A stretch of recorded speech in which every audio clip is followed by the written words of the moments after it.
What if three nations in the Sahel were preparing to challenge one of the most controversial monetary systems in modern African history? For nearly 80 years, the CFA Franc has been part of the economic reality of several West African countries.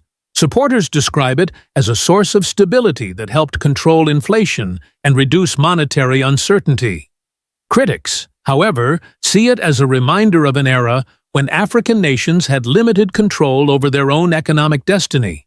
Today, that debate is becoming more intense. Under the leadership of Captain IbrahimTraore in Burkina Faso, and alongside the governments of Mali and Niger within the Alliance of Sahel States, discussions about monetary sovereignty are moving closer to the center of regional politics.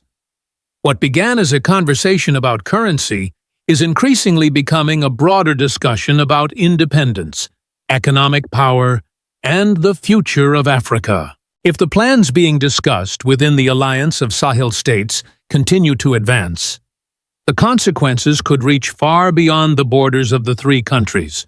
They could influence how many Africans think about development, sovereignty, and self-determination in the decades ahead. Before we continue, follow this channel for more analysis of the major political and economic changes shaping Africa today. To understand why this issue matters, we must first understand the history of the CFA franc. The CFA franc was created in 1945 and has remained one of the most enduring monetary systems in Africa. Throughout the years, it provided exchange rate stability and helped limit inflation in member countries. These advantages are often cited by those who support the system. Yet criticism never disappeared. For many Pan-African thinkers, the question has never been only about financial stability. The deeper issue is sovereignty. Can a nation fully control its future if it does not completely control its monetary policy? As a result, the CFA franc gradually became more than a currency. For some, it represents stability and predictability. For others, it symbolizes unfinished economic independence. That is why the current debate surrounding the future of the CFA franc has captured attention across Africa and beyond. When IbrahimTraore speaks about sovereignty, he rarely limits the conversation to politics alone. In his view, security, natural resources, economic development, and national independence are deeply connected. That perspective helps explain why the debate over the CFA franc has gained new momentum under his leadership. Traore emerged during a period of profound uncertainty in the Sahel. Burkina Faso, like its neighbors Mali and Niger, faced serious security challenges, economic pressures, and growing public frustration with traditional political arrangements. In that environment, many citizens began asking difficult questions about how much control their countries truly had over their own future. For Traore and many of his supporters, economic sovereignty became one of the most important parts of the answer. The argument is straightforward. A nation may possess vast natural resources, yet still struggle to transform those resources into broad prosperity if key economic decisions remain constrained by external structures. As a result, discussions about currency have become part of a much larger conversation about self-determination. This message has resonated far beyond Burkina Faso. Across Africa, many young people see Traore as a symbol of a generation willing to challenge long-standing assumptions. His popularity is not based solely on economic policy.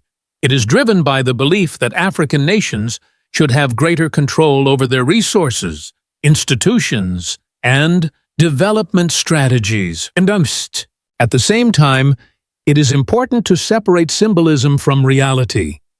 The future of monetary sovereignty will not be decided by speeches alone. It will depend on practical achievements, effective governance, and the ability to create institutions capable of supporting long-term economic stability. That is why the current debate matters so much. The question is not simply whether the CFA franc should continue. The deeper question is whether Burkina Faso, Mali, and Niger can build a model that gives them greater economic freedom while maintaining stability and public confidence. For supporters of reform, this is a historic opportunity. For skeptics, it is a major risk. Either way, IbrahimTraore has succeeded in bringing the issue of monetary sovereignty to the center of Africa's political conversation. While much of the public discussion focuses on the possibility of a future currency, the Alliance of Sahel States is pursuing a much broader project behind the scenes. The real story may not be about replacing the CFA Franc tomorrow. It may be about building the institutions that could make monetary sovereignty possible in the future. The Alliance of Sahel States, often referred to as AES, brings together Burkina Faso, Mali, and Niger. Although the alliance first gained international attention because of security cooperation, its ambitions now extend far beyond military matters. The three governments increasingly speak about economic integration, regional development, and greater strategic independence. This is where the discussion becomes particularly important. History shows that successful monetary systems are rarely created overnight. Before a country or a group of countries can introduce a new currency, they must first establish the foundations that support it. Without those foundations, even the most ambitious monetary project can face serious difficulties. For that reason, AES has been exploring ways to strengthen cooperation in several key areas. These include infrastructure development, regional trade, investment coordination, and financial cooperation. The objective is not simply to create new institutions. The objective is to reduce vulnerabilities and increase the ability of member states to make independent economic decisions. One of the most significant developments has been the effort to create financial mechanisms that operate within the alliance itself. Supporters view these initiatives as early building blocks of a more self-reliant regional economy.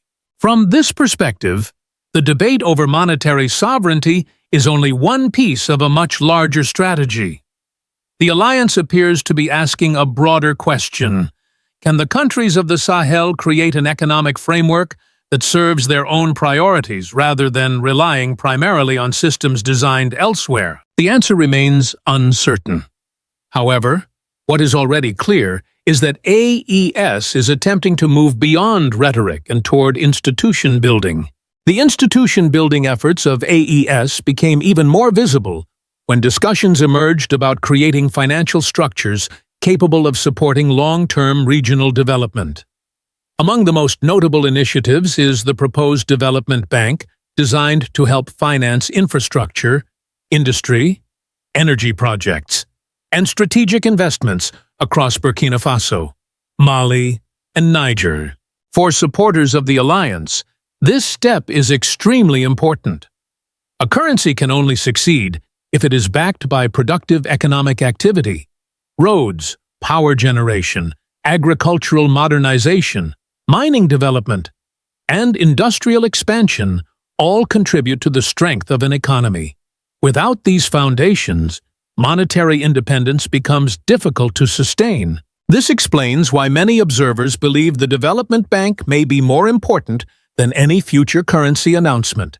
It represents an attempt to create financial tools that serve regional priorities and reduce dependence on external sources of funding.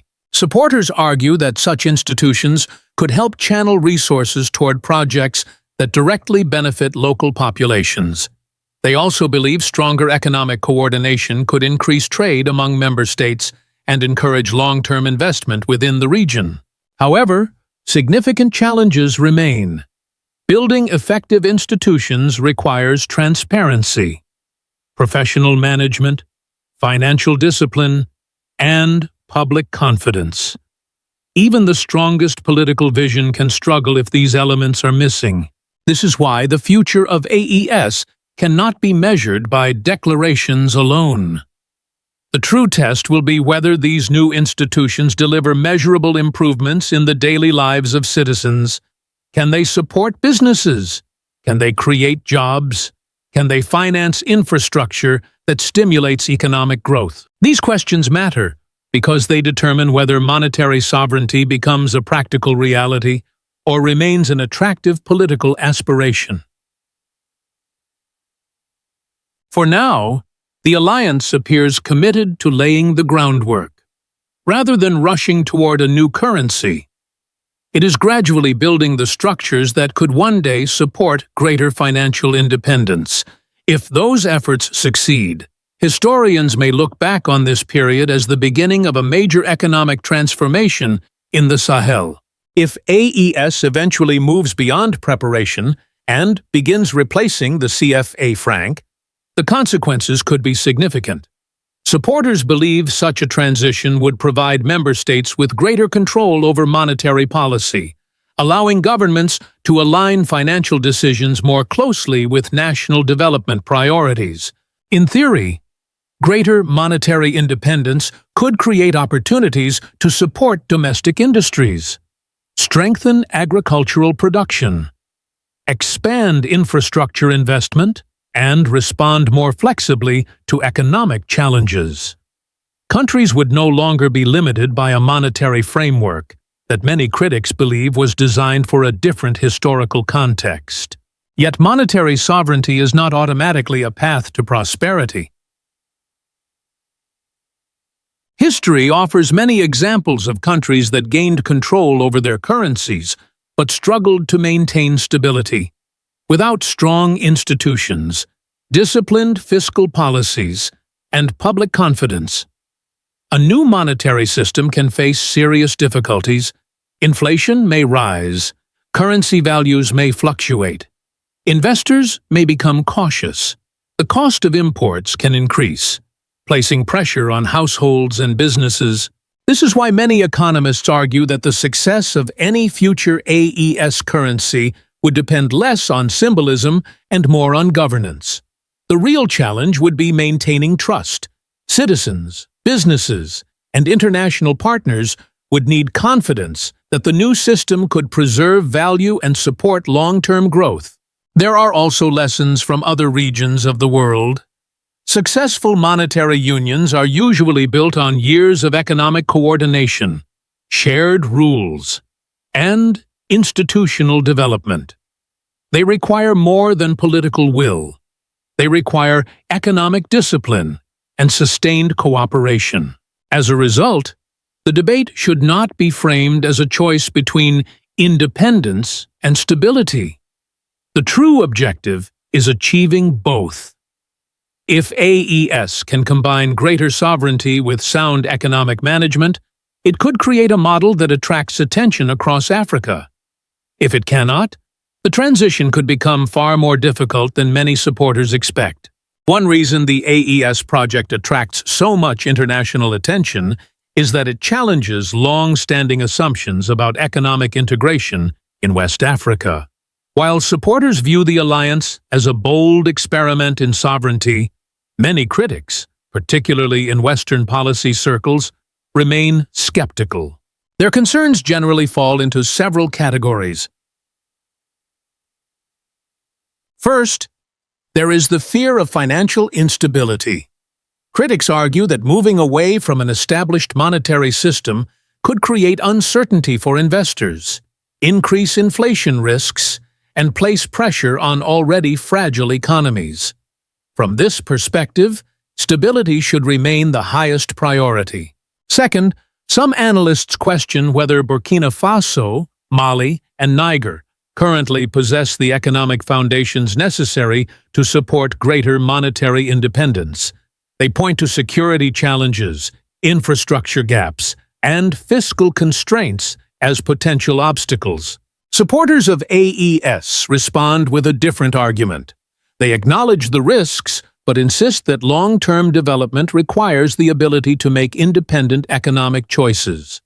In their view, stability alone is not enough if it fails to generate broad prosperity and meaningful economic transformation. The larger question may therefore be, who gets to define success? Should African nations continue relying on existing structures, or should they experiment with new models that reflect their own priorities and circumstances? The answer remains uncertain, but the debate itself is already reshaping political discussions across the continent. Looking ahead, three possible futures emerge. AES could successfully build the institutions needed for greater monetary sovereignty. It could achieve only partial reforms while still influencing regional policy, or it could struggle under economic and political pressures. Regardless of which scenario unfolds, one fact is clear. The conversation is no longer only about the CFA Franc. It is about sovereignty, development, and Africa's right to determine its own economic future. That is why governments, investors, and ordinary citizens across the continent are paying close attention to what happens next. The future of the CFA Franc remains uncertain.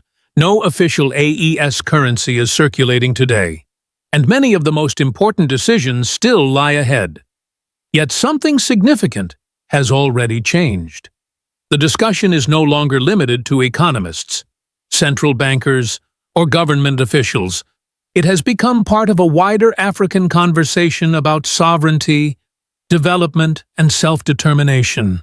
For supporters of reform, the issue is simple.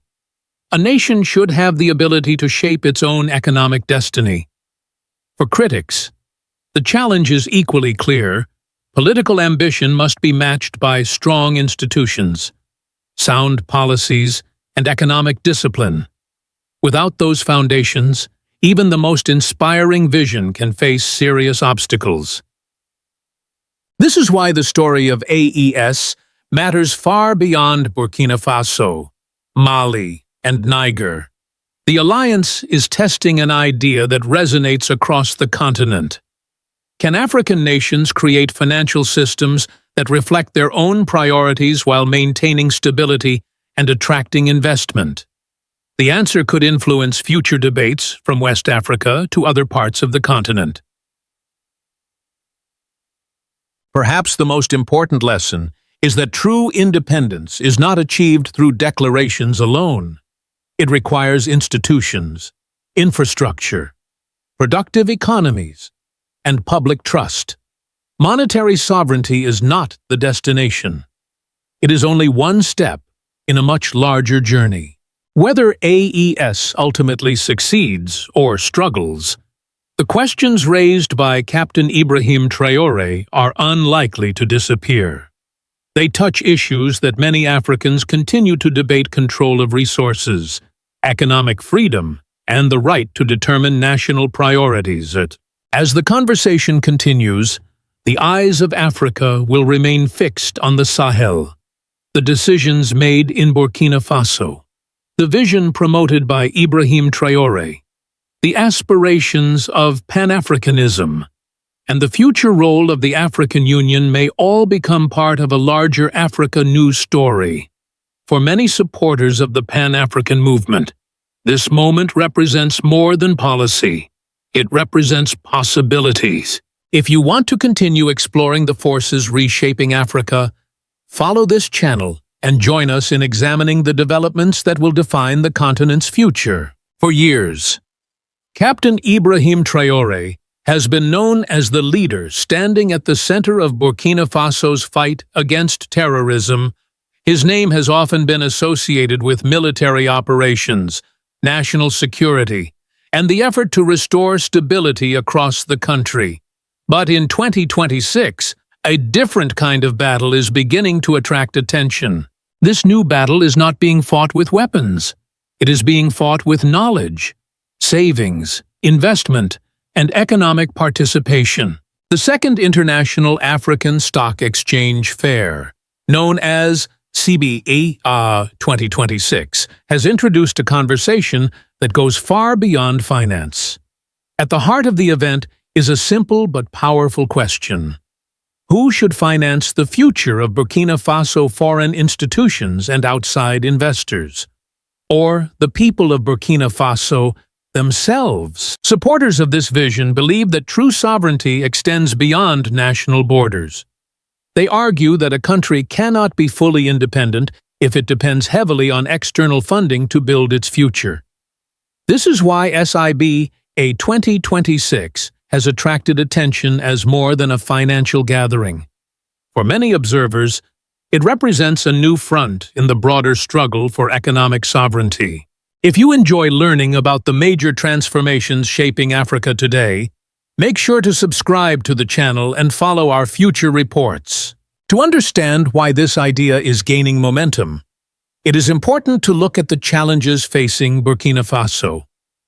Since 2022, the country has devoted significant resources to security and reconstruction efforts. These priorities require substantial funding, yet military victories alone cannot guarantee long-term independence. A nation may secure its territory while remaining financially dependent on others.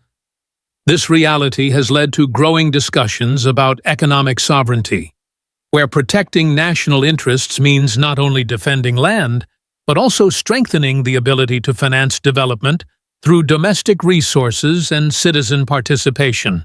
SIBA 2026 was presented under a simple but highly strategic theme: financial markets and financial inclusion. The central question was equally straightforward. How can the stock market be brought closer to ordinary people? For decades, financial markets across much of Africa have often been viewed as spaces reserved for wealthy investors, large corporations, and financial professionals. Many citizens have never owned a share, purchased a bond, or participated in any formal investment activity. As a result, millions of people save money without ever becoming part of the broader economic growth that their savings could help create. This is precisely the challenge that SIBA 2026 seeks to address. According to the organizers, the objective is not merely to promote stock exchanges. It is to change perceptions. The event aims to demonstrate that investment opportunities should not be limited to a privileged few. Instead, financial participation should be accessible to students preparing for their future, farmers seeking greater financial security, market traders building small businesses, and workers hoping to create long-term wealth for their families. This represents a significant shift in thinking. Rather than focusing exclusively on attracting foreign investors, the discussion increasingly centers on empowering domestic investors. The goal is to help citizens understand how financial markets work and how they can participate responsibly. For supporters of this approach, every citizen who learns to invest becomes more than a saver. That person becomes a contributor to national development. Small investments, when multiplied across thousands or even millions of people, can help finance businesses, infrastructure projects, and economic growth. In this sense, SIBA 2026 is more than a financial exhibition. It is an effort to democratize investment and transform ordinary citizens into active participants in building Burkina Faso's economic future. One of the most important ideas behind Burkina Faso's emerging economic strategy is the belief that savings should not remain idle. Across Africa, millions of people save money every month. They put aside small amounts from salaries, business income, farming activities, or family support. Yet, much of this money never reaches the productive sectors of the economy. This creates a significant gap between personal savings and national development. Supporters of financial inclusion argue that when savings are transformed into investments, they become a powerful engine for growth. Instead of remaining inactive, these resources can help finance roads, energy projects, housing developments, schools, and businesses that create jobs. This philosophy is visible in Burkina Faso's recent efforts to mobilize resources from its citizens and its diaspora. One notable example is the Diaspora Bonds Initiative, which seeks to encourage Burkinabe living abroad to contribute directly to national development through structured investment programs. Rather than relying exclusively on external lenders, the country is exploring ways to channel the commitment and financial capacity of its own people. The significance of this approach extends beyond the amount of money raised. It represents a different vision of development. A worker living overseas is no longer viewed simply as someone sending money home to relatives. That individual can also become an investor in national infrastructure and economic transformation. Even relatively small investments can have meaningful collective impact when participation becomes widespread. Thousands of citizens contributing modest amounts may ultimately generate resources capable of supporting major development projects.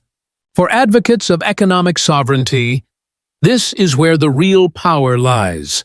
National development becomes a shared responsibility rather than a process driven primarily by foreign capital. In that sense, every saver has the potential to become a nation builder, and every investment can become a contribution to the future of Burkina Faso. Many experts believe that financial education may be the most important element of any long-term strategy for economic sovereignty. A country can create investment opportunities, launch financial programs, and encourage citizen participation. However, if people do not understand how money works, these efforts will have limited impact. This challenge is not unique to Burkina Faso. Across many countries, people spend years studying mathematics, history, science, and literature without ever receiving practical education about savings, investing, risk management, or wealth creation. As adults, they are expected to make important financial decisions despite having little formal preparation. This is one reason why discussions at SIBA 2026 have extended beyond stock markets and investment products. There is growing interest in promoting financial literacy among younger generations and introducing financial education into schools and universities. The goal is not to turn every student into a stock trader. Instead, it is to help future citizens understand fundamental concepts that can improve their economic security. Learning how investments work, understanding the relationship between risk and return, and recognizing the importance of long-term planning can empower individuals throughout their lives. For young entrepreneurs, financial knowledge can improve business decisions. For workers, it can support retirement planning. For families, it can help build greater stability across generations. Supporters of this approach argue that economic development begins with informed citizens. Roads, factories, and infrastructure remain important, but human knowledge is equally valuable. A population that understands finance is better equipped to save, invest, and participate in national growth. In the long run, the most significant achievement may not be the number of people who purchase stocks or bonds. It may be the creation of a generation capable of making informed financial decisions and taking greater control of its economic future. As Burkina Faso advances its vision of economic sovereignty, not everyone is convinced that the path will be easy. Critics, particularly in parts of the Western media and policy community, have raised concerns about governance, political freedoms, and the long-term stability of the country's institutions. Some observers argue that strong economic ambitions must be accompanied by strong democratic institutions, transparent regulations, and reliable legal protections. From this perspective, attracting investment requires more than patriotic enthusiasm. It requires confidence that financial markets will operate fairly, and that investors will have access to accurate information. These concerns deserve consideration. A successful financial market depends heavily on trust. Citizens will only invest their savings if they believe their money is protected, and if they understand the risks involved. Transparency, accountability, and effective oversight are therefore essential components of any strategy designed to expand public participation in finance. At the same time, supporters of Burkina Faso's current direction argue that many international discussions focus heavily on political controversies while paying less attention to efforts aimed at increasing domestic economic participation. They point out that encouraging citizens to invest, promoting financial education, and mobilizing local savings are legitimate development goals that deserve serious examination. The debate, therefore, is not simply about politics, it is also about development strategy. Can a country strengthen economic sovereignty while improving transparency and investor confidence at the same time? This may be one of the most important questions facing Burkina Faso in the years ahead.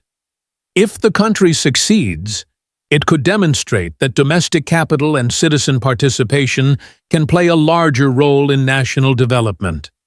If it fails, critics will argue that ambitious rhetoric alone cannot replace the institutions required for long-term financial growth.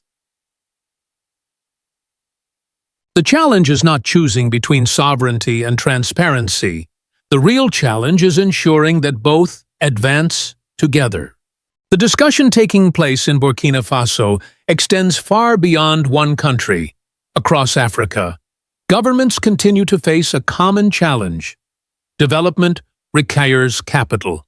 Yet access to financing often depends heavily on external loans, foreign investment, and international institutions. This reality has led many policymakers to ask whether a greater share of development could be financed through domestic resources. In this context, Burkina Faso's efforts offer several lessons that may interest other African nations. The first lesson is the importance of mobilizing local savings. Every country possesses financial resources within its own population. While individual contributions may appear small, collective participation can create significant pools of capital capable of supporting national priorities. The second lesson involves financial education. Citizens cannot participate effectively in financial markets if they do not understand the basic principles of investing, risk management, and long-term wealth creation. Expanding financial literacy may therefore be just as important as creating new investment products. A third lesson concerns trust. No market can thrive without confidence. Governments seeking to attract domestic investors must demonstrate transparency, accountability, and responsible management of public resources. Citizens are far more likely to invest when they believe institutions are credible and reliable.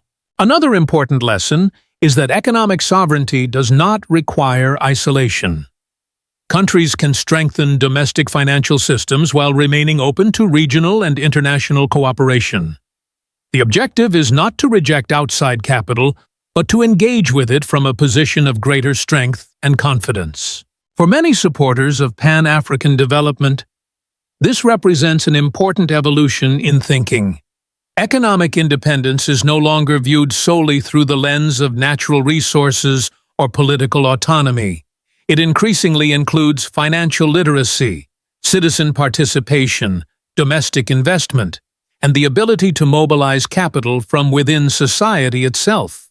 Whether Burkina Faso ultimately succeeds or struggles, its experiment is already contributing to a larger conversation about how African nations can shape their own economic futures in the decades ahead. As CIBA 2026 comes to a close, the most important question is not whether the event was successful. The real question is whether the ideas discussed there can reshape the future of Burkina Faso. For years, IbrahimTraore has been associated with the struggle to defend national territory and restore security. Today, a new dimension is being added to that story. The conversation is expanding from military sovereignty to economic sovereignty. The objective is no longer limited to protecting borders. It now includes strengthening the country's ability to mobilize its own resources, educate its citizens, and finance its own development. CIBA 2026 symbolizes this broader ambition. It reflects an effort to bring financial markets closer to ordinary people and to challenge the belief that investing is reserved for a privileged minority. Farmers, students, traders, workers, and members of the diaspora are increasingly being invited into a conversation that was once dominated by specialists. Yet, success will depend on more than ambition. Economic sovereignty requires transparency, strong institutions, financial education, and public trust. Citizens must not only be encouraged to invest, they must also be equipped with the knowledge needed to make informed decisions and protect their financial future. The significance of this discussion extends beyond Burkina Faso. Across the continent, nations continue to search for ways to reduce dependency and strengthen their economic foundations. The ideas emerging from CEBA contribute to a larger debate about how Africa can finance its own development while remaining engaged with the wider world. Whether one supports or questions the approach, one fact is difficult to ignore. A new conversation is taking shape across Africa. It is a conversation about ownership, participation, and responsibility. As Pan-African aspirations continue to evolve, Burkina Faso has placed an important question before the continent. Can citizens become investors in their own future?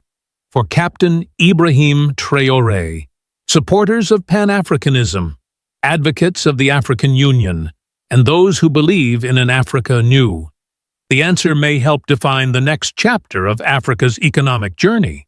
What if one of Africa's poorest nations stopped waiting for foreign investors, international lenders, and multinational corporations to shape its future? What if ordinary citizens became the owners of the factories, farms, and industries that power their economy? That is exactly the experiment unfolding in Burkina Faso under Captain IbrahimTraore.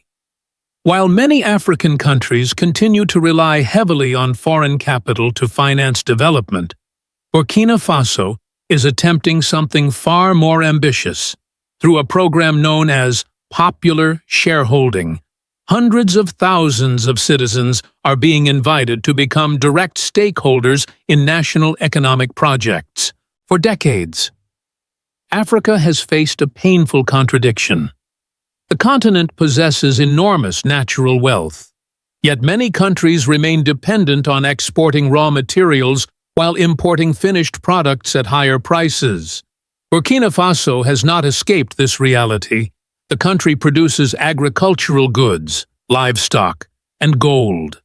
Yet much of the value generated from those resources has historically left the country. Traore's response is built around a simple but powerful question.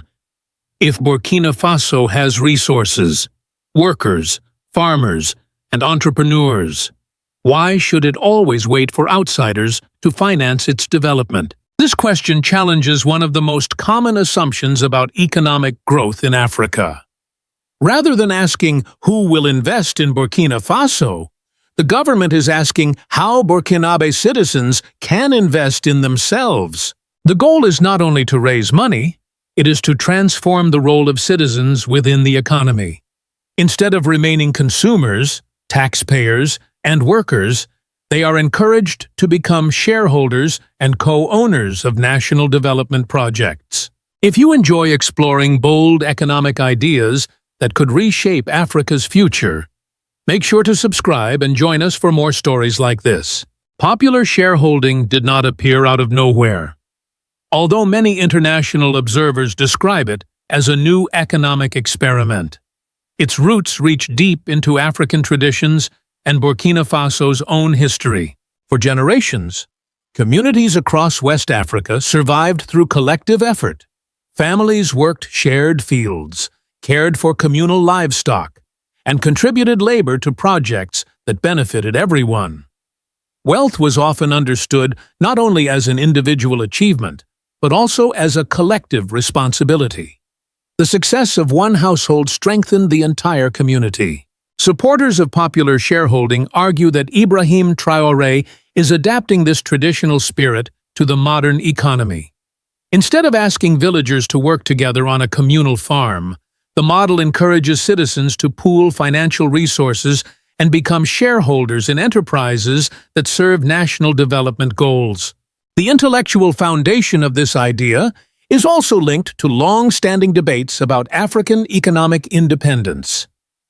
Thinkers such as Laurent Gbagbo promoted the concept of community entrepreneurship as a way to mobilize local resources rather than relying exclusively on external funding. Their argument was simple. A nation that cannot finance its own productive sectors will struggle to control its own future. Many observers also see echoes of the philosophy associated with Thomas Sankara. During the 1980s, Sankara emphasized self-reliance, local production, and dignity through work. While the economic tools are different today, the underlying message remains familiar. Development should begin with the people themselves. What makes Traore's approach unique is the attempt to transform a cultural value into a modern financial mechanism. Citizens are not simply encouraged to support development in theory. They are invited to participate directly through ownership. This distinction matters. A factory funded by community shareholders is viewed differently from one financed entirely by foreign investors. For supporters, it creates a stronger connection between economic growth and national responsibility. The project becomes more than a business venture. It becomes a symbol of collective ambition and shared destiny. At first glance, many people compare Ibrahim Traore's economic vision to the model that helped transform Norway into one of the wealthiest nations in the world. Both approaches begin with a similar principle. National resources should benefit the population rather than a small elite or foreign interests. Norway used revenues from its oil and gas sector to build a massive national wealth fund. The state collected and managed those resources on behalf of the population, creating long-term financial security for future generations. It is often presented as one of the most successful examples of resource management in modern history. Burkina Faso shares the same desire for economic sovereignty, but Traore is attempting something fundamentally different. Instead of relying primarily on the state to manage wealth for citizens, he is encouraging citizens to become direct participants in the creation of that wealth. This distinction may seem subtle, but it changes the entire relationship between people and the economy. In the traditional model, citizens benefit indirectly through public services, infrastructure, and government spending. In the Burkinabe model, citizens are invited to become shareholders in projects that seek to generate economic value. Supporters argue that this approach goes beyond ownership on paper. It creates a sense of responsibility and engagement. When people own a stake in a factory, an agricultural project, or a mining enterprise, they may feel a stronger interest in its success. Traore's innovation lies in combining modern investment mechanisms with a community-centered culture. Rather than copying a European model, he has adapted the principle of shared prosperity to local realities. The goal is not merely to distribute wealth after it is created. The goal is to involve citizens in creating that wealth from the beginning. For this reason, many observers believe Burkina Faso is not building a version of Norway. It is attempting to create something uniquely African, shaped by its own history, traditions, and development challenges. Turning an idea into reality required more than speeches and patriotic slogans. To make popular shareholding work, Burkina Faso needed an institution capable of organizing investments, managing subscriptions, and connecting citizens to national development projects. That institution became the Agency for the Promotion of Community Entrepreneurship, widely known as APEC. Created in 2023, APEC was designed to provide the legal and operational framework for community-owned enterprises. Its mission is straightforward but ambitious. It seeks to mobilize domestic savings, identify productive projects, and channel citizen investments into sectors considered essential for national development. One of the most remarkable aspects of the program is its accessibility. Participation is not reserved for wealthy investors or large corporations. Farmers, workers, retirees, small business owners, students, and members of the diaspora can all become shareholders. This broad participation is central to the philosophy behind the initiative. Economic transformation should involve the population as a whole, rather than a limited group of elites. The response has been significant. Hundreds of thousands of Burkinabe citizens have joined the program, while billions of CFA francs have been mobilized to support community enterprises. These figures suggest that many people are willing to contribute financially when they believe they have a direct stake in the outcome. The participation of the diaspora has also played an important role. Burkinabe citizens living abroad are encouraged to invest in projects from their countries of residence, allowing them to contribute to development without returning home permanently. For supporters, the success of APEC is measured by more than the money collected. It represents a shift in mentality. Citizens are no longer viewed simply as beneficiaries of development programs. They are becoming partners in the process. Whether this model ultimately succeeds or fails, it has already changed the conversation about who should finance the future of Burkina Faso. The true test of any economic vision is not the number of speeches delivered or the amount of money collected. The real test is whether tangible results appear on the ground. In Burkina Faso, supporters of popular shareholding point to a growing list of projects that aim to prove the model can move from theory to reality. One of the most visible examples is the development of tomato processing facilities. For years, Burkina Faso produced large quantities of tomatoes, yet the country still depended heavily on imported tomato products. This situation reflected a broader challenge faced by many African economies. Raw materials were produced locally, but much of the value-added processing occurred elsewhere. The new factories seek to change that equation. Instead of exporting agricultural products in their raw form, Burkina Faso aims to process more of them domestically. Supporters believe this approach can create jobs, strengthen local industries, and reduce dependence on imported goods. Agriculture is not the only target.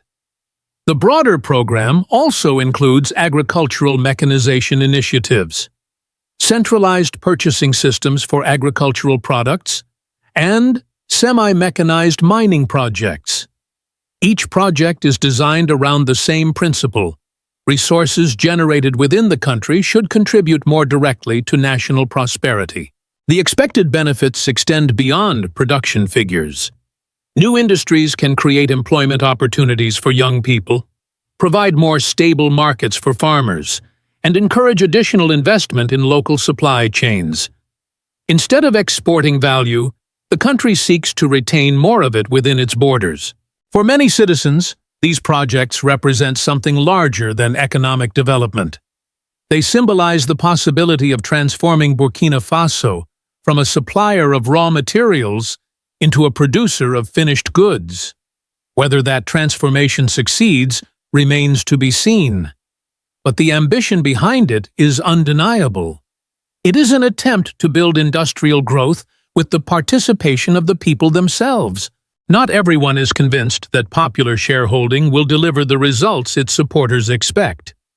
As the program gains attention, it has also attracted criticism from international observers, economists, and commentators who question whether such an ambitious experiment can succeed over the long term. One concern involves governance. Critics argue that collecting money from hundreds of thousands of citizens is only the beginning. The greater challenge is ensuring that projects are managed efficiently, transparently, and profitably. Without strong oversight, public trust could be damaged. Others point to financial risk. Any investment carries uncertainty, and not every factory, agricultural enterprise, or mining project will automatically become successful. Some observers worry that ordinary citizens could face disappointment if certain projects fail to meet expectations. Supporters of the initiative respond that risk exists in every development strategy. They argue that dependence on foreign loans, external aid, and imported products also carries significant risks. From this perspective, popular shareholding is not risk-free, but neither is the status quo. Another criticism is that community-owned enterprises may struggle to compete against large international corporations. Yet supporters note that many successful industrial nations protected and supported domestic industries during their early stages of development. Ultimately, the debate reflects two different visions of economic progress. One emphasizes integration into existing global financial structures. The other seeks to build stronger domestic ownership and control over productive sectors. Whether popular shareholding becomes a historic success or an important lesson remains uncertain. What is clear is that Burkina Faso has opened a conversation that extends far beyond its borders. The question is no longer whether Africans can participate in development. The question is whether they can become owners of it. Whether popular shareholding ultimately succeeds or fails will only be known years from now. Economic transformation is never measured in months. It is measured in generations. Yet even at this early stage, the experiment taking place in Burkina Faso has already captured attention across Africa because it challenges assumptions that many people considered unquestionable for decades. Development discussions often focused on attracting foreign investment, securing international loans, and obtaining external assistance. IbrahimTraore has not rejected cooperation with the outside world, but he has placed a different question at the center of the conversation. What happens when citizens themselves become investors in national development? That question may prove to be the most important aspect of this entire project. Factories can be built, programs can change, governments can come and go, but a population that begins to see itself as an owner rather than a spectator may develop a completely different relationship with the economy. The broader lesson for Africa is not that every country should copy Burkina Faso's model exactly. Each nation has its own history, institutions, and challenges. The lesson is that development becomes more powerful when people feel personally connected to it. Citizens are more likely to support economic transformation when they believe they share both the responsibility and the rewards. Captain IbrahimTraore is attempting to turn that idea into reality by linking ownership, participation, and industrial development. He is testing a model that many countries have discussed, but few have attempted on such a scale. History will determine whether this vision fulfills its promise. Yet, one fact is already clear. Burkina Faso has launched one of the most closely watched economic experiments in modern Africa. For supporters of Pan-African development, Africa New Thinking, Burkina Faso, Captain IbrahimTraore, the African Union, Pan-Africanism, and IbrahimTraore's vision of economic sovereignty. The outcome could influence debates across the continent for years to come. If you enjoyed this analysis, subscribe to the channel and share your thoughts below. Your perspective may be part of the conversation shaping Africa's future. West Africa has just witnessed a move so bold that many analysts believe it could reshape the financial future of the entire Sahel region. Burkina Faso, under the leadership of Captain IbrahimTraore, has officially tightened state control over the country's gold sector through a powerful new mechanism known as FSMIB.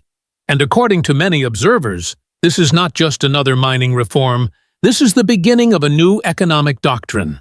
For decades, African gold has flowed out of the continent while roads remained broken, bridges unfinished, and entire communities trapped in poverty.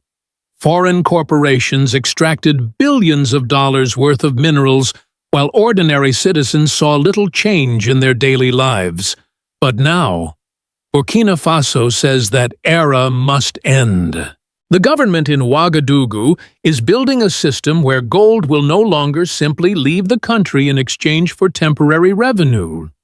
Instead, the state wants to control the buying process, control the reserves, control the profits, and use those profits to build roads, bridges, electricity networks, and national infrastructure directly inside Burkina Faso.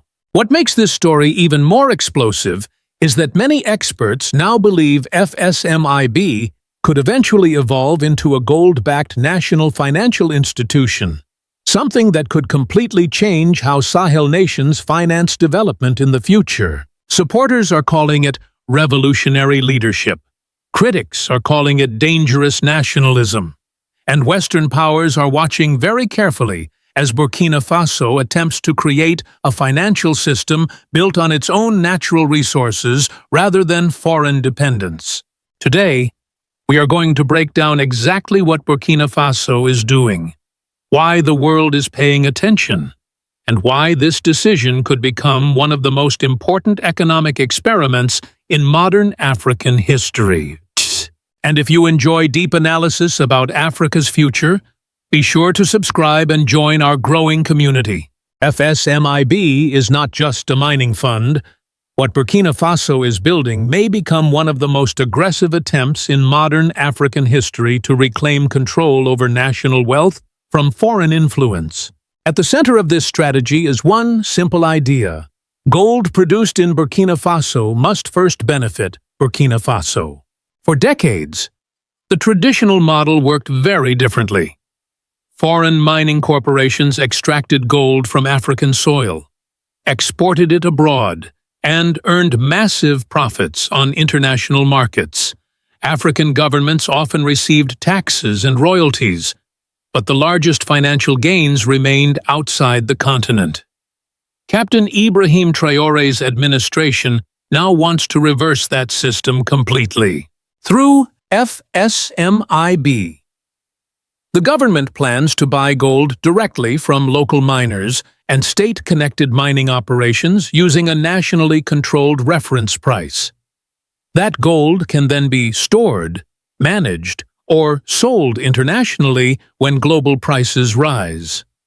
The profit generated from the difference between local acquisition prices and international market prices would then flow back into the country through infrastructure investment. This is the part that has captured attention across West Africa. Burkina Faso is not saying gold should simply be exported faster. The government is saying gold should become the engine of national transformation. Roads, bridges, electricity systems, industrial projects, and transport infrastructure could all be financed through the country's own mineral wealth. Another important element is the expansion of state participation in mining itself. Unlike some neighboring countries that still depend heavily on foreign-controlled extraction, Burkina Faso is increasing the role of state-owned mining entities such as SOPAMIB. This gives the government greater control over production, reserves, and long-term revenue planning. Supporters believe this is the beginning of economic sovereignty. To them, FSMIB represents something larger than mining policy. It represents the idea that African resources should finally finance African development instead of enriching foreign systems first. As Burkina Faso pushes forward with FSMIB, one question is now being asked across Africa, Europe, and international financial circles. Why is the West suddenly paying such close attention to a gold policy inside a relatively poor Sahel nation? The answer is simple. Burkina Faso is challenging a system that has existed for decades. For many years, the economic structure in large parts of West Africa depended heavily on foreign mining corporations, external financing institutions, and export systems controlled outside the continent. Gold was extracted locally, But the major financial networks connected to that gold often remained under foreign influence. FSMIB threatens to disrupt that structure by placing the state at the center of gold accumulation and profit distribution. This is exactly why some Western analysts and investors are becoming nervous. Critics argue that stronger state control over mining could discourage foreign investment. Others warn that government-managed systems sometimes suffer from corruption, inefficiency, and political interference. There are also fears that aggressive resource nationalism could isolate Burkina Faso economically or create instability in the mining sector. Some international observers even question whether Burkina Faso currently has the technical and financial capacity to manage such an ambitious strategy successfully over the long term. But supporters of the policy respond with a powerful counter-argument. They ask a very direct question. If the old system was truly benefiting Africa fairly, then why do many resource-rich African countries still struggle with weak infrastructure, unemployment, and dependency after decades of mineral exports? Supporters also point out that many powerful nations built their economies by controlling strategic resources. China used state-guided industrial policy. Gulf nations used oil wealth to build sovereign funds. Norway used energy revenues to create long-term national wealth. From this perspective, Burkina Faso is not doing something unusual. It is simply attempting to place national interests at the center of resource management. And that is why FSMIB has become far more than an economic policy.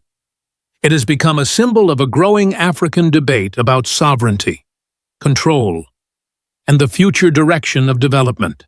What makes FSMIB even more fascinating is that many analysts believe Burkina Faso may not be building only a mining fund. They may be laying the foundation for an entirely new financial institution backed by gold itself. At first, that idea may sound extreme.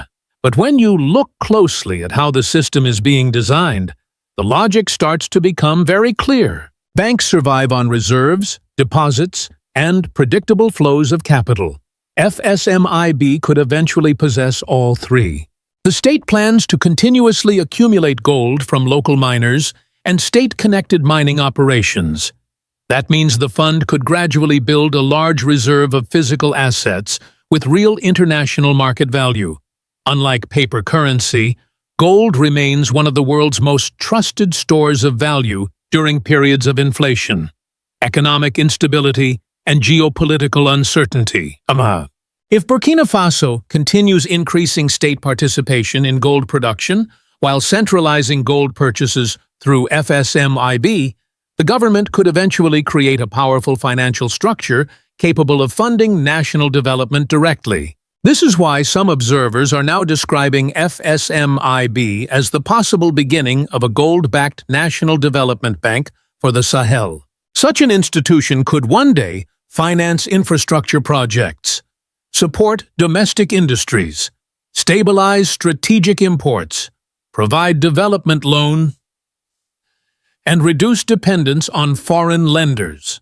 For supporters of Captain IbrahimTraore, this possibility represents a historic turning point.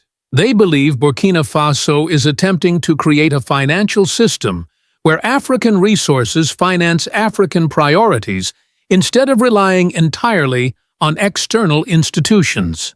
Of course, this remains a long-term vision, and significant challenges still exist. Building a stable financial institution requires transparency, security, technical expertise, and consistent economic management. But even the discussion itself is already remarkable. For the first time in years, people across the Sahel are openly imagining what an independent African financial model could actually look like if it were built on local resources rather than foreign dependency. Burkina Faso's leaders understand something very important. Political independence means very little if a country still depends entirely on foreign financing to build its future. That is why FSMIB is closely connected to a much larger national ambition. The government wants to transform gold into roads, bridges, electricity systems, industrial infrastructure, and economic mobility across the country. For years, Burkina Faso has struggled with weak transportation networks and underdeveloped infrastructure. In many rural areas, damaged roads isolate communities during rainy seasons, slowing trade, agriculture, and access to essential services. Infrastructure has remained one of the biggest barriers to long-term economic growth. Under the traditional model, countries often borrowed heavily from institutions such as the International Monetary Fund or the World Bank to finance major projects.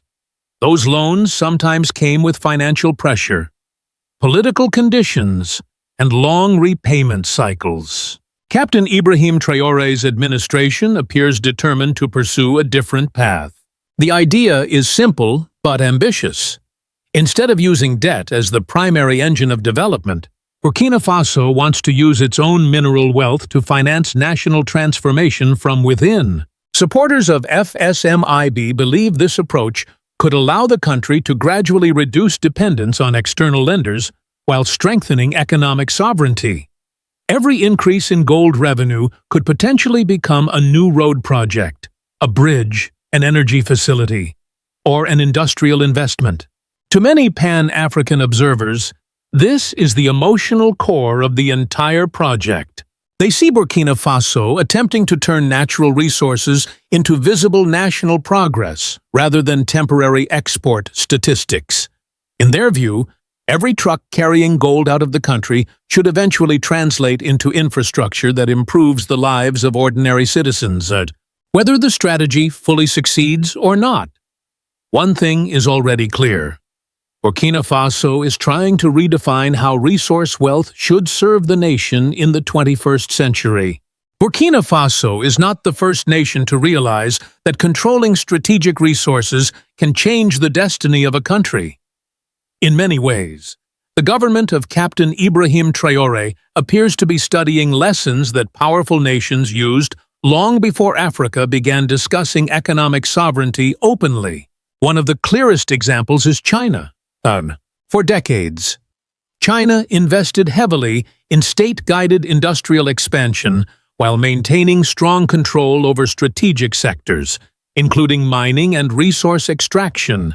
Today, China remains one of the world's largest gold producers, supported by powerful state-connected mining corporations and long-term national planning. The lesson was never simply about extracting more gold.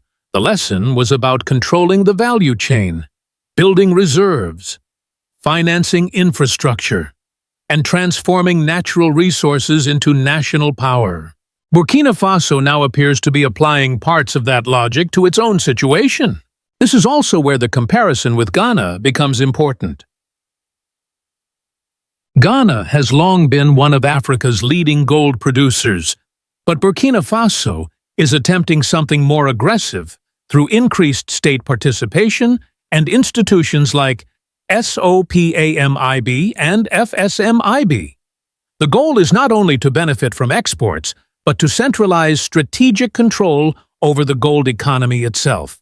Supporters believe this difference matters enormously. In their view, countries do not become powerful simply because they possess natural resources. Many nations remain poor despite sitting on enormous mineral wealth. What truly matters is who controls the extraction, who controls the profits, and where those profits are invested.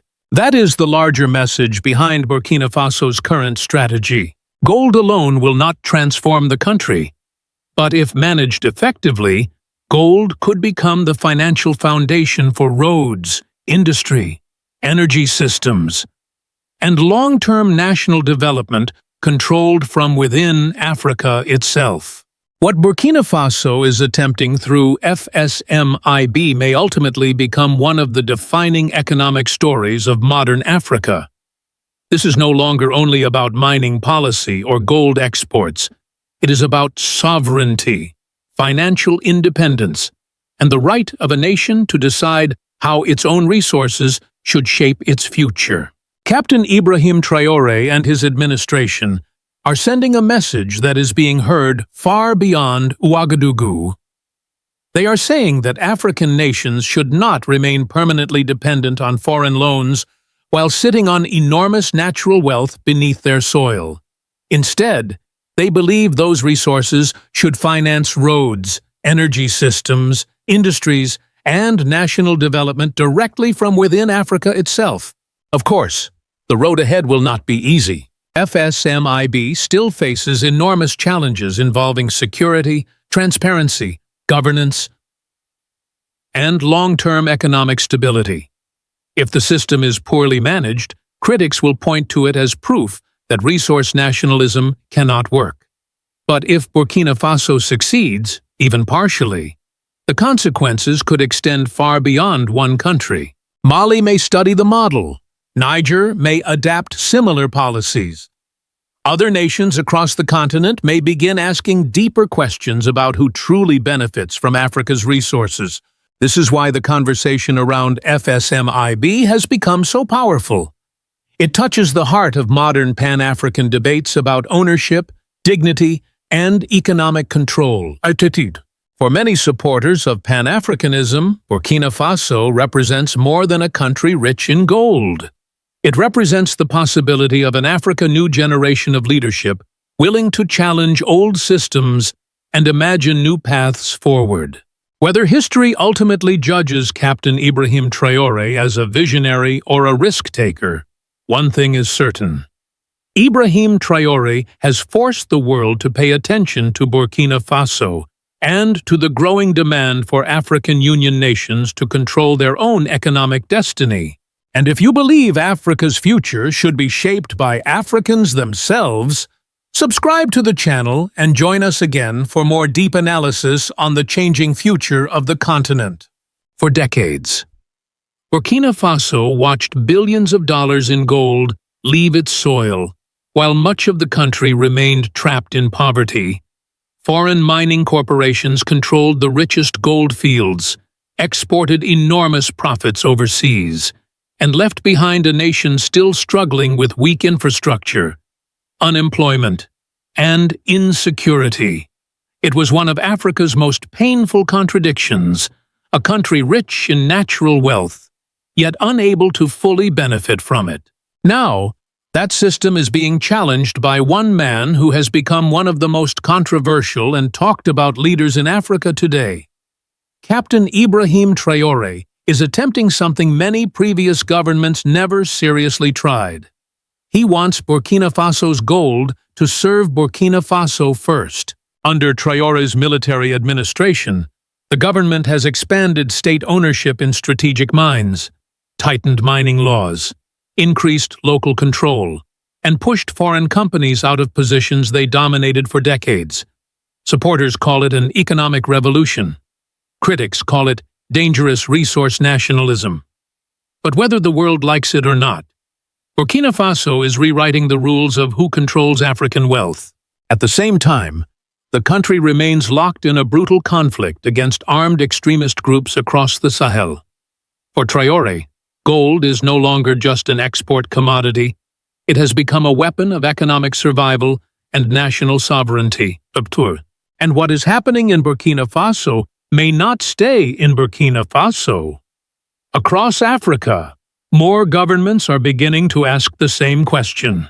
Who should truly benefit from Africa's resources? If you want to understand where Africa's future may be heading next, this is a story you cannot afford to ignore. Before IbrahimTraore came to power, Burkina Faso's gold industry was dominated by foreign corporations for decades.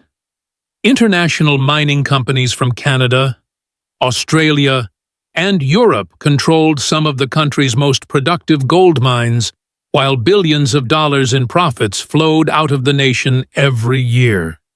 Meanwhile, many communities living near the mines still struggled with poverty, poor roads, weak healthcare systems, and limited economic opportunity. To many people inside Burkina Faso, it created a painful reality. The country was rich underground, but poor above it. Gold eventually became Burkina Faso's largest export. Yet, despite producing huge amounts of gold, the average citizen saw very little change in daily life. Foreign firms often handled the extraction, transportation, refining, and export process, while local participation remained limited. In many cases, Burkina Faso received taxes and royalties, but the larger share of long-term profits stayed in foreign hands. This model was defended by international investors, who argued they provided technology, expertise, security, and financing that Burkina Faso could not easily provide on its own. But critics inside Africa increasingly viewed the system differently. Many believed it resembled a modern version of economic dependency, where African nations supplied raw materials while outside powers captured most of the wealth. That frustration slowly grew across the Sahel. In Burkina Faso, people began asking difficult questions. How could a country produce so much gold while millions still lacked electricity and jobs? Why were foreign corporations becoming wealthier while local communities remained underdeveloped? By the time IbrahimTraore emerged as the country's new military leader, anger toward the old mining system had already become deeply rooted. He did not create the frustration.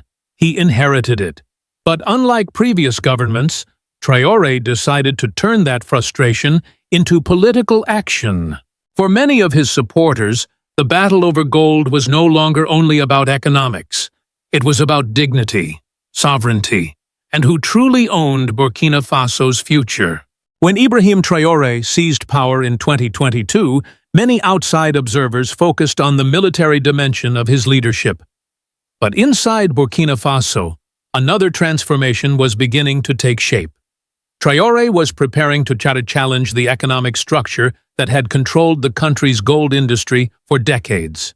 His government moved quickly to increase state authority over strategic mining assets. New mining reforms expanded government participation in major gold projects, while local investors gained larger ownership stakes in industrial mines.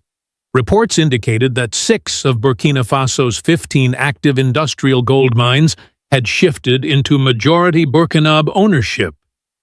3 of them reportedly came under direct state control. That change was historic. Before Traore's administration, only 1 industrial gold mine in the country had been controlled by a local company. In just a few years, the balance of power inside Burkina Faso's mining sector began to shift dramatically away from foreign corporations. Traore framed the issue in simple but powerful language. Burkina Faso's gold, he argued, should first benefit Burkina Faso's people. That message resonated deeply across a population exhausted by insecurity, poverty, and decades of economic frustration. Supporters viewed the reforms as the beginning of a new era of economic sovereignty. To them, Traore was not simply changing mining contracts. He was attempting to dismantle an entire system that allowed African resources to enrich outside powers, while local populations remained dependent and vulnerable. The government also tightened mining regulations, increased state participation requirements, and pushed for greater local involvement in production and logistics. Foreign companies began facing stricter oversight and growing political pressure. Critics warned that these moves could scare away investment and weaken confidence in Burkina Faso's economy.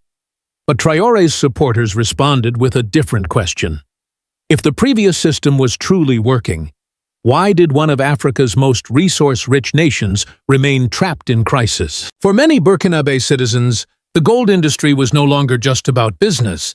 It had become a symbol of national control, pride, and independence. Traore's strategy was never only about taking control of gold mines. The larger goal was to keep more of the gold profits inside Burkina Faso instead of allowing billions of dollars to leave the country every year. To support that vision, the government reportedly began building a state-backed investment structure known as Sinaiji, a name that translates roughly to preparing for tomorrow. The idea behind the project was straightforward but ambitious.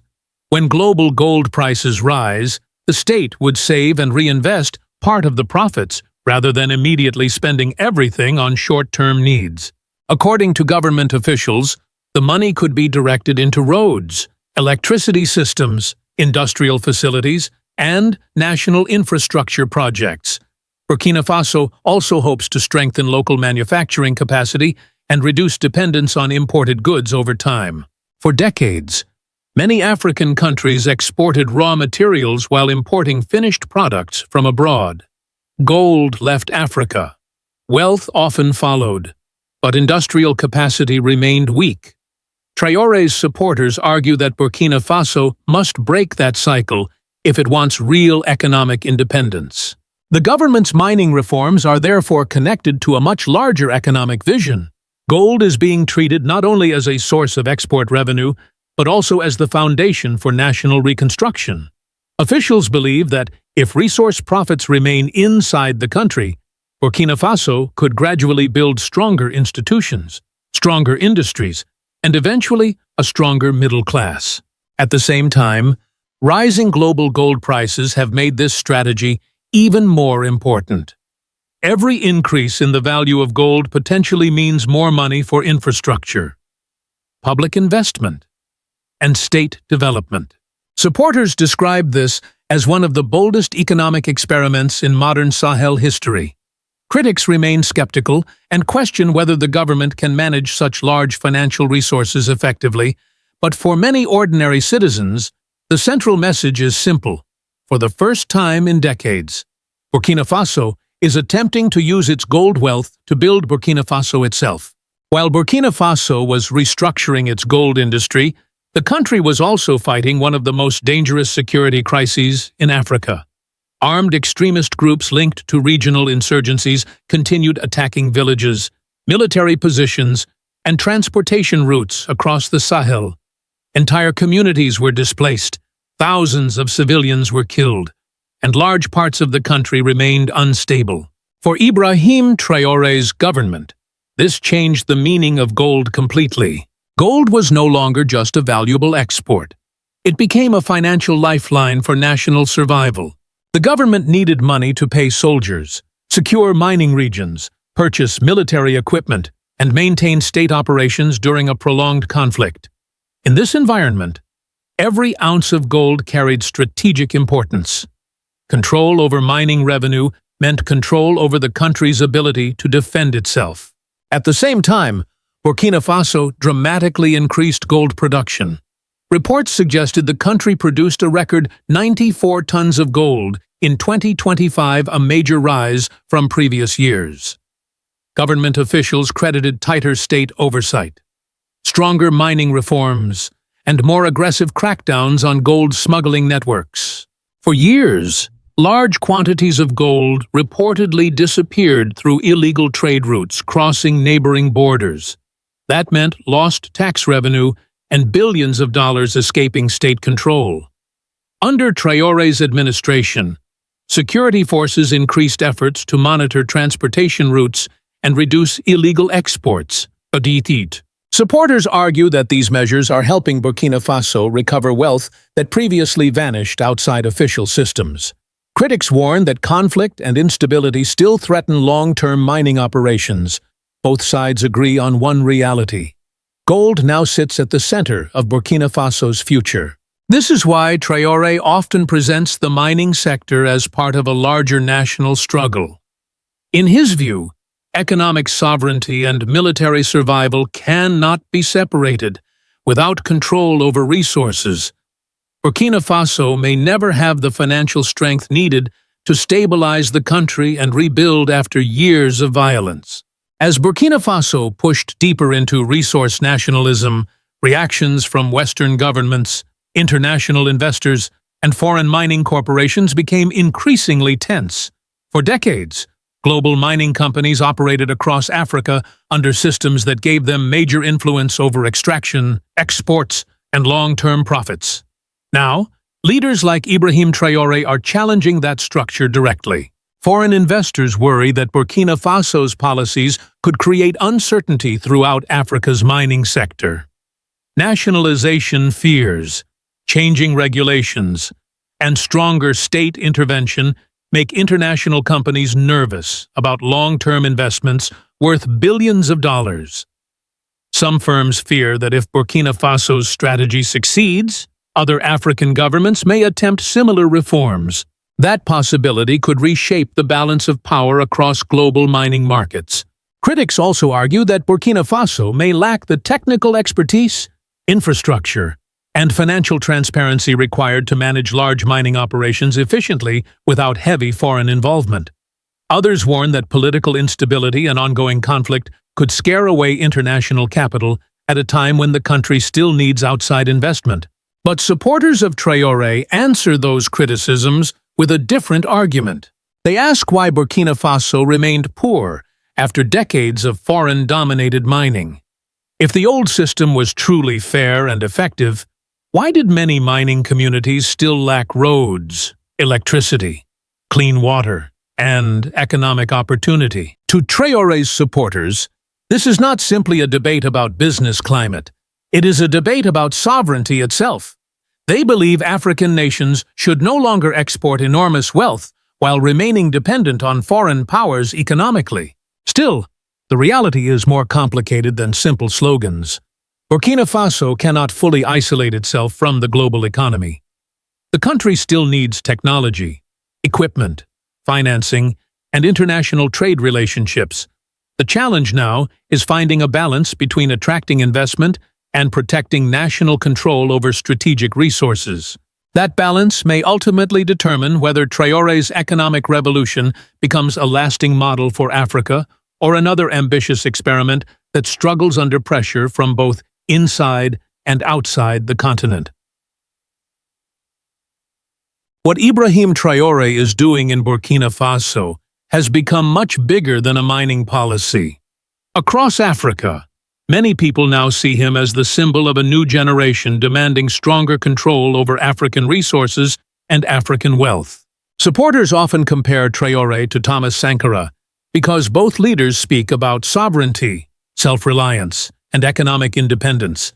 Instead of presenting gold as only a business issue, Captain IbrahimTraore has turned it into a national symbol tied to dignity and survival. That message has spread quickly across Pan-African communities and social media platforms. Many young Africans believe their countries remained poor for too long, while foreign companies benefited from Africa's gold, oil, uranium, and minerals. Traore's rise has forced many people to ask a difficult question. Who truly owns Africa's wealth? For supporters, Burkina Faso is attempting to break an old system where African nations exported raw resources while outside powers captured most of the profits. Whether Traore succeeds or fails, many believe he has already changed the political conversation across the continent. Still, the challenges facing Burkina Faso remain enormous. The country continues fighting insecurity, economic pressure, and limited industrial capacity. Resource control alone cannot guarantee prosperity.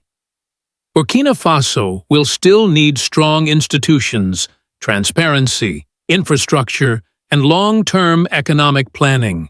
Even so, Ibrahim Traore has already become one of the most influential political figures in modern Africa. His government has transformed gold into a symbol of Pan-Africanism, sovereignty, and economic resistance. Today, Burkina Faso stands at the center of a growing continental debate about ownership, independence, and Africa's new economic future. Many within the African Union now understand that the future of the continent may depend on whether African nations can control not only their borders, but also the resources beneath their soil. And for many supporters across Africa, that future may already be beginning in Burkina Faso with Ibrahim Traore. Have you noticed how quickly a story can spread once a powerful headline appears over the past few weeks? Many people have been told that Burkina Faso has seized a foreign gold mine, pushed aside investors, and took control of valuable resources by force. The story sounds dramatic. It sounds revolutionary. And for some, it sounds like proof that a young leader is willing to challenge the global system. But what if that is not what actually happened? What if the real story is far more interesting than the headlines? What if Burkina Faso did not seize a gold mine at all? What if the government used law, negotiation, and money to increase its ownership in one of the country's most important mining projects? Today, we are looking at the Kiaka gold mine and the decision that increased Burkina Faso's ownership from 10% to 40%. More importantly, we will examine why this move is being praised by supporters of Captain IbrahimTraore and why it is attracting attention far beyond West Africa. By the end of this discussion, you may see this event not as a conflict over gold, but as a lesson about sovereignty, economics, and the future of Africa. And if you enjoy thoughtful stories about Africa's changing role in the world, be sure to follow the channel for more conversations like this. The Kiaka gold mine is one of the most important mining projects in Burkina Faso, operated by Australia's West African Resources. It represents a massive long-term investment with the potential to produce gold for decades. Under an agreement signed in 2019, Burkina Faso held only a 10% ownership stake. For many citizens, that arrangement raised an uncomfortable question. If the gold was located beneath Burkina Faso's soil, why was the nation receiving such a limited share of the ownership? That question would eventually become the center of a much larger national debate. The decision that changed everything did not begin at the mine. It began in the halls of government. One of the most important facts often left out of this story is that IbrahimTraore was not the leader who signed the original 2019 agreement. When that deal was approved, Burkina Faso accepted a structure that granted the state a 10% ownership stake in the project. Years later, a different government and a different political climate emerged. In 2024, Burkina Faso introduced a new mining code designed to increase national participation in the country's natural resources. Supporters of the reform argued that the previous framework no longer reflected the interests of the nation. While foreign investment remained important, many believed that Burkina Faso deserved a stronger position in projects built upon its own resources. The new law introduced several significant changes. First, the government's automatic ownership share increased from 10% to 15%. Second, the state gained the legal right to purchase additional shares in mining operations. This was a crucial distinction. The law did not simply authorize confiscation. Instead, it created a mechanism through which the government could legally expand its participation.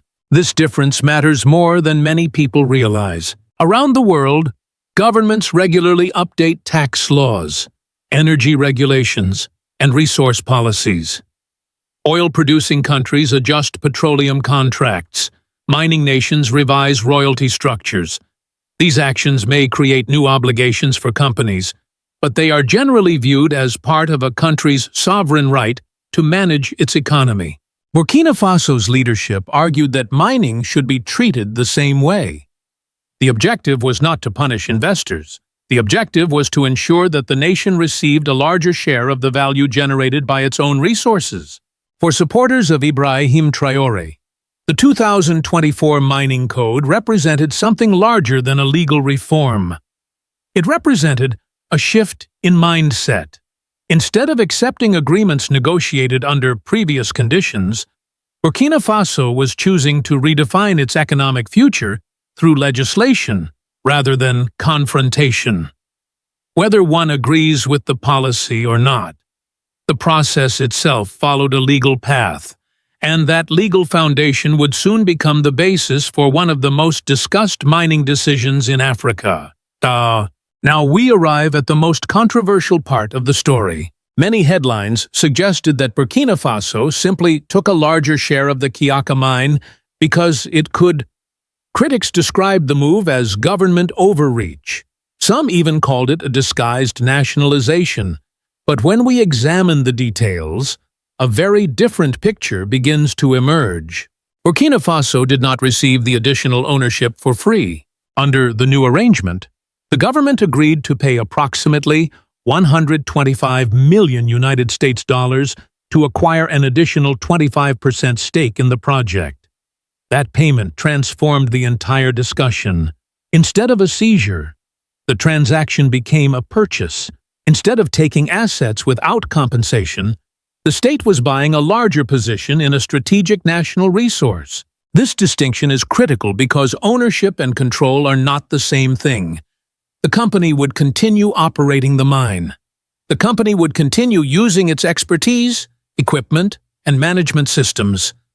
The project itself would continue moving forward.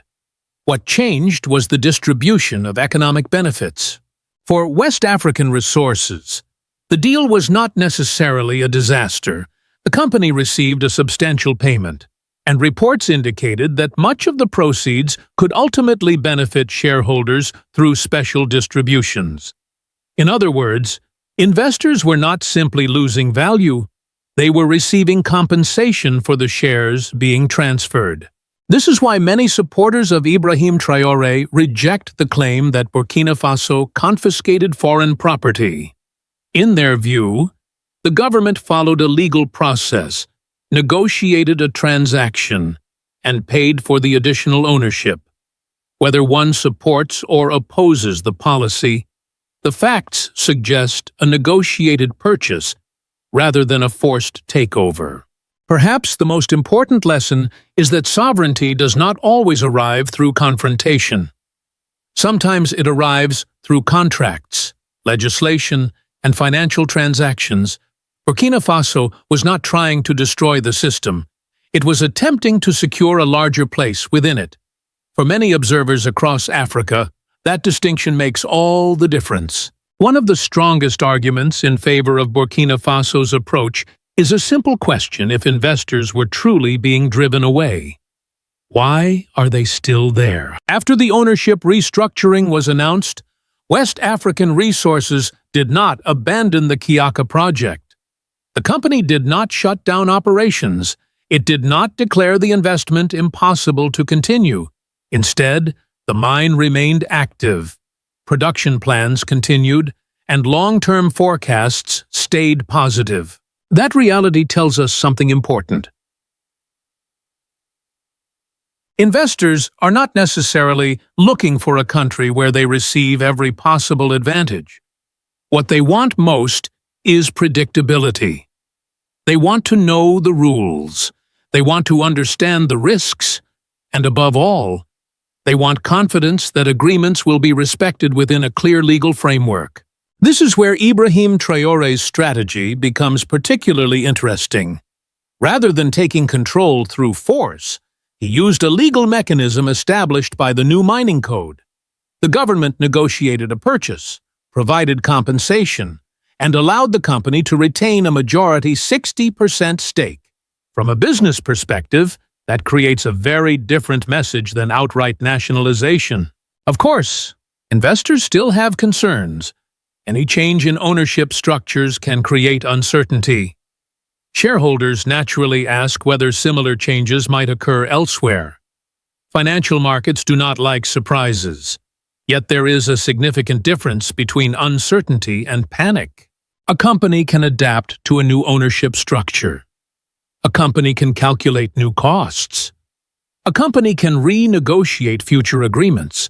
What businesses struggle to survive is the sudden loss of assets without compensation. That is not what happened at Kiaka. Supporters of Traore argue that he understands this distinction better than many critics assume. They believe he recognizes that foreign capital, technical expertise, and international partnerships remain important for Burkina Faso's development. The objective is not to remove investors from the country. The objective is to create a relationship where both sides benefit more equally. In that sense, the Kiaka agreement may represent something larger than a mining deal. It may represent an attempt to balance national sovereignty with economic pragmatism.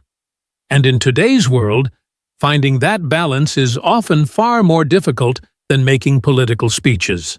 What happened at Kiaka becomes even more interesting when we realize that Burkina Faso is not acting alone.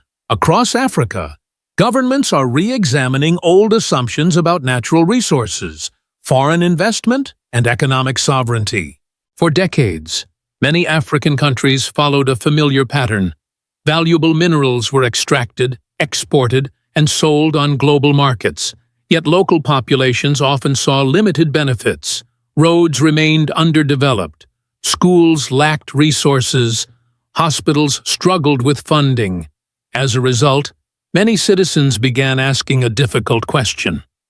If Africa is so rich in resources, why do so many resource-rich communities remain poor? Countries such as Mali, Tanzania, Niger, and Namibia have all explored ways to increase national participation in strategic sectors. While each country has its own approach, the underlying objective is remarkably similar. They want a larger share of the value generated from their natural wealth.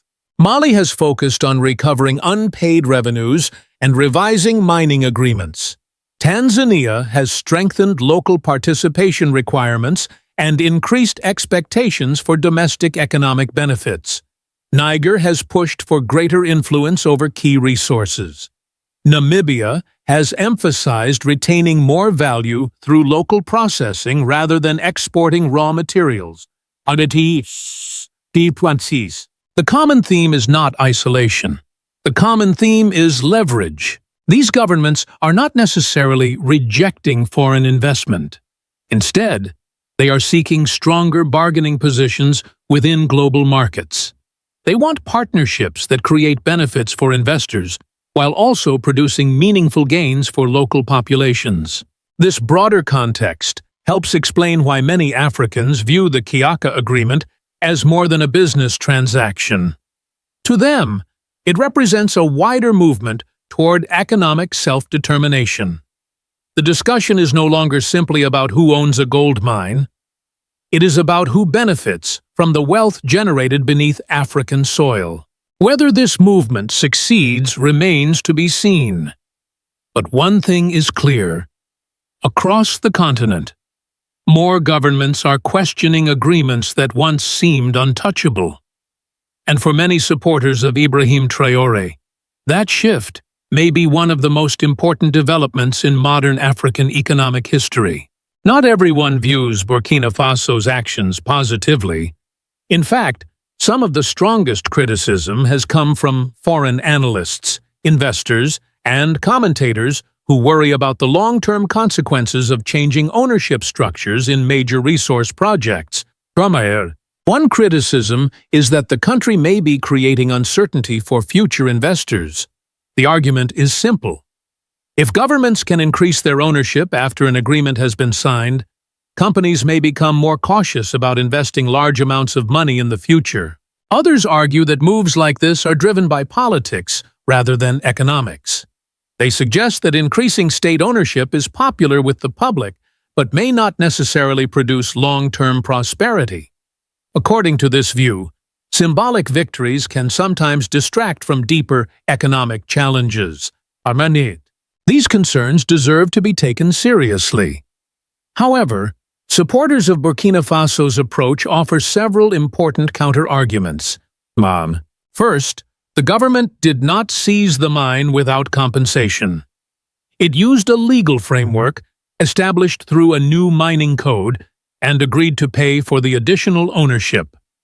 Second, the company remains the majority owner and continues operating the project. Third, the mine itself remains profitable, giving both sides an incentive to cooperate rather than fight. Perhaps the most important point is that there is a difference between rejecting investment and renegotiating the terms of participation. Burkina Faso is not saying that foreign companies are unwelcome. It is saying that the distribution of benefits should be more balanced. For supporters of IbrahimTraore, this distinction changes the entire conversation.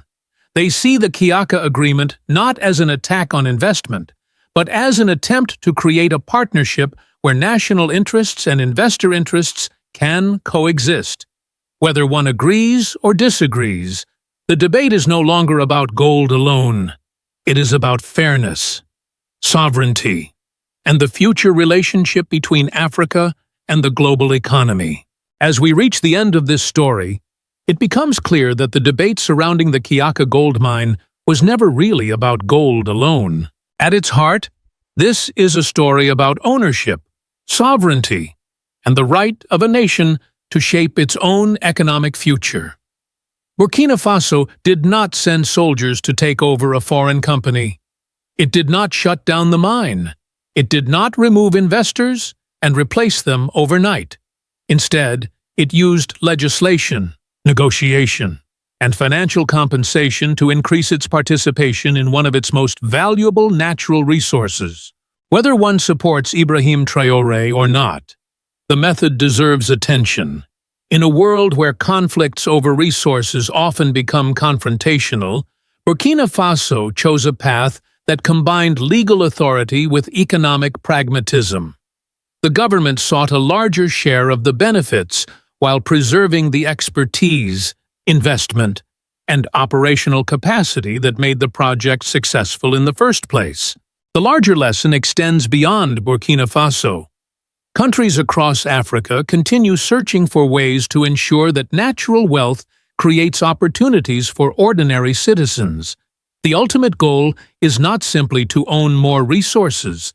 The goal is to transform resource wealth into better schools, stronger hospitals, improved infrastructure, and greater economic independence. That is why the Kiaka Agreement has captured so much attention. To supporters, it represents a new chapter in the conversation about African development. A chapter where cooperation replaces dependency and negotiation replaces resentment. If you found this analysis valuable, be sure to follow the channel and share your thoughts in the comments. Do you believe Burkina Faso found the right balance between national sovereignty and foreign investment? As discussions about Pan-African cooperation continue to grow, many supporters see Burkina Faso, Africa New, Captain IbrahimTraore, the African Union, Pan-Africanism, and Ibrahim Traore himself as symbols of a broader conversation about Africa's future and its place in the global economy. For more than 60 years, Burkina Faso watched its wealth leave the country in its most basic form. Gold was dug from the ground but refined elsewhere. Cotton was harvested from the fields but turned into fabric in foreign factories. Farmers worked under the hot Sahel sun, yet much of the value created from their labor ended up thousands of miles away. Now imagine something different. Imagine a market of 1.4 billion consumers suddenly opening its doors to Burkina Faso. Imagine those doors opening without tariffs, without many of the barriers that have traditionally limited African exports. For many observers, that announcement from China was the headline. But the real story may not be happening in Beijing at all. The real story may be unfolding in Ouagadougou. Because while China was opening a market, IbrahimTraore was preparing something else. He was preparing Burkina Faso to enter that market differently than before. Before we explore that possibility, it is important to understand what Burkina Faso has been trying to escape. For decades, the country followed a familiar pattern seen across much of Africa. Raw materials left. Wealth left with them. Cotton was exported as cotton. Gold was exported as gold. Agricultural products were exported with little processing. The countries that bought those resources often earned far more by refining, manufacturing, packaging, and selling finished products than Burkina Faso earned from producing the resources themselves. That reality created a painful contradiction. Burkina Faso was rich in resources but struggled to translate those resources into widespread prosperity. The problem was never the absence of wealth beneath the soil. The problem was the inability to capture enough value before that wealth crossed the border. Today, that may finally be starting to change. China's decision to grant zero-tariff access to African exports is being described by many economists as one of the most significant trade openings in modern African history. For Burkina Faso, the announcement was especially important because it offered something that previous generations rarely had direct access to: one of the largest consumer markets on Earth. A market of 1.4 billion people changes the conversation. For years, African nations were often told that development depended on aid packages, loans, or foreign assistance programs. China presented something different. Instead of offering a donation, it offered market access. Instead of promising support in the future, it reduced barriers that had previously made trade more difficult. That distinction matters. Aid can help solve temporary problems. Access to customers can create long-term economic growth. Under the new arrangement, products from Burkina Faso can enter China with significant advantages compared to many previous trade conditions. For farmers, exporters, and manufacturers, that creates opportunities that simply did not exist before. But it is important to understand what this policy does and does not do. Zero tariffs do not automatically make a country rich. They do not build factories. They do not train workers. They do not create industrial capacity. What they do is open a door. And history shows that open doors only benefit nations that are prepared to walk through them. This is why the story becomes much more interesting when we shift our attention from Beijing to Burkina Faso itself. China has provided access to the market. The question is what Burkina Faso intends to sell inside that market. If the country continues exporting mostly raw materials, the gains may be limited. Raw cotton, raw gold, and unprocessed agricultural products generate far less value than finished goods. But if Burkina Faso can export refined gold, textiles, processed foods, and manufactured products, then the impact of zero tariffs becomes far more powerful. The opportunity is real. The challenge is real as well. And that challenge is exactly where IbrahimTraore enters the story. IbrahimTraore appears to understand a reality that many resource-rich countries have struggled to overcome. Having valuable resources is not enough. The real question is, who captures the value created from those resources? For decades, Burkina Faso exported gold and cotton while most of the higher value activities happened elsewhere. Refining, manufacturing, branding, packaging, and large-scale distribution were often controlled outside the country. As a result, Burkina Faso participated in global trade, but remained near the bottom of the value chain. Traore has repeatedly argued that this model cannot continue if the country hopes to achieve genuine economic sovereignty. His approach is built around a simple idea. Burkina Faso should not only extract resources, it should process them. One of the clearest examples is gold. Instead of sending large amounts of gold abroad for refining, the government has supported the creation of a national gold refinery. The goal is not merely symbolic. Refining gold inside Burkina Faso allows more economic activity to remain within the country. It creates jobs, develops technical expertise, improves oversight, and potentially increases government revenue. The same thinking is visible in the mining sector more broadly. Through state participation and greater control over strategic resources, the government is attempting to ensure that national wealth contributes more directly to national development. But perhaps the most important aspect of Traore's vision is not a specific project. It is a change in mindset. For generations, many African economies were encouraged to focus on extraction, produce raw materials, export them, import finished goods. Traore is challenging that formula. He is asking a different question. What happens when the country that grows the cotton also produces the fabric. What happens when the country that mines the gold also refines the gold? What happens when economic value stays closer to the people who create it? Those questions are becoming increasingly important because China has now opened a market that may reward countries capable of producing more than raw materials. And that is exactly why the next stage of Burkina Faso's strategy may prove even more important than the first. If gold represents Burkina Faso's mineral wealth, cotton represents its opportunity to build a modern industrial economy. For decades, Burkina Faso has been one of West Africa's major cotton producers. Every year, farmers grow and harvest cotton across the country. Yet the biggest profits have rarely stayed in Burkina Faso. The reason is simple. Cotton was often exported as a raw material. Once it left the country, the next stages of production happened elsewhere. Foreign factories turned cotton into yarn. Yarn became fabric. Fabric became clothing. Each step added value, created jobs, and generated profits outside Burkina Faso. This is the cycle that IbrahimTraore wants to change. One of the most important symbols of that effort is the IRO Tex Burkina textile project. The goal is not simply to build another factory. The goal is to create a larger industrial chain inside Burkina Faso. The vision follows a clear path. Cotton becomes yarn. Yarn becomes fabric. Fabric becomes finished products. Every stage creates additional value.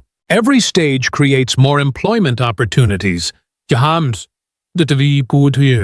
Every stage allows more money to remain inside the national economy. This is how many successful manufacturing nations developed. They did not become wealthy simply because they possessed natural resources. They became wealthy because they learned how to process those resources themselves. The difference can be enormous. A single bale of cotton provides income mainly for the farmer who produces it. A textile industry supports farmers, factory workers, transport companies, technicians, managers, and exporters at the same time. That is why industrialization matters so much to Burkina Faso's future. And if China's tariff-free market remains open, Burkina Faso may eventually export textiles and finished products instead of raw cotton alone. If that happens, the country will not simply be selling resources. It will be selling value, jobs, and economic strength created at home. History is full of nations that missed great opportunities because they were not prepared when those opportunities arrived. Burkina Faso is attempting something different. At almost the exact moment China opened its market to African exports, Burkina Faso began taking steps to increase domestic processing, strengthen industrial capacity, and gain greater control over its resources. Whether by design or coincidence, these two developments are now intersecting in a way that could reshape the country's economic future. Think about the situation from a strategic perspective. China has created access to one of the largest consumer markets in the world. That opportunity alone is significant. But market access only becomes transformative when producers have something valuable to sell. This is where Traore's economic vision becomes important. The National Gold Refinery, textile projects, and efforts to expand local processing are all attempts to ensure that Burkina Faso enters global markets with higher value products rather than raw materials alone. In many ways, this is a story about preparation meeting opportunity. For decades, Burkina Faso had resources but lacked sufficient industrial capacity. Now, industrial capacity is beginning to emerge just as a major export market becomes more accessible. That combination does not guarantee success. There are still major challenges ahead. Factories must become productive. Workers must be trained. Infrastructure must improve. Investment must continue. But opportunities of this scale do not appear every generation. That is why many supporters of Traore believe the current moment may represent a historic turning point. Not because China is offering special favors, not because prosperity is guaranteed, but because Burkina Faso may finally have a chance to move from exporting what it has to exporting what it creates. China opened the door. Traore is trying to build the road that leads to it. And for the first time in many decades, those two developments are happening at the same time. Not everyone is convinced that Burkina Faso is moving in the right direction. Critics in Western policy circles often argue that the country may simply be replacing one dependency with another. According to this view, moving away from France while building closer economic ties with China does not automatically create economic sovereignty.